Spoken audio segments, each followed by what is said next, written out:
ഞാനിപ്പോൾ നിൽക്കുന്നത് ക്രിസ്ത്യൻ കോളേജിനടുത്തുള്ള തത്വ ആയുർവേദ ഹോസ്പിറ്റലിലാണ്.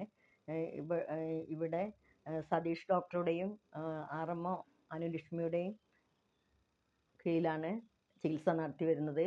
വളരെ ചിട്ടയോട് കൂടിയിട്ടും പരമ്പരാഗത രീതിയിലുമുള്ള ചികിത്സയാണ് കിട്ടിയിട്ടുള്ളത്. ചില്ലറ ആരോഗ്യ പ്രശ്നങ്ങളായിട്ടുള്ളതാണ് ഇവിടെ വന്നിട്ടുള്ളത്. എന്നാൽ ഇപ്പോൾ ഒരു 9 ദിവസത്തെ ചെറിയൊരു ഷോർട്ട് ടേം പീരിയോഡ് കൊണ്ട് തന്നെ ഇവിടെ എനിക്ക് നല്ല ഒരു ശരീരത്തിനൊക്കെ നല്ലൊരു സുഖം തോന്നുന്നുണ്ട്. ഇവിടുത്തെ ഫുഡാണെങ്കിലും താമസ സൗകര്യമാണെങ്കിലും വളരെ നല്ലതാണ്. വളരെ ചുരുങ്ങിയ ചിലവിൽ ഞങ്ങൾക്ക് എല്ലാം ലഭിച്ചിട്ടുണ്ട്. ജീവനക്കാർ ഒന്നിനൊന്നും മെച്ചപ്പെട്ട ആളുകളാണ്. എല്ലാം കൊണ്ടും നല്ലൊരു അനുഭവമായിരുന്നു. നന്ദി, നമസ്കാരം.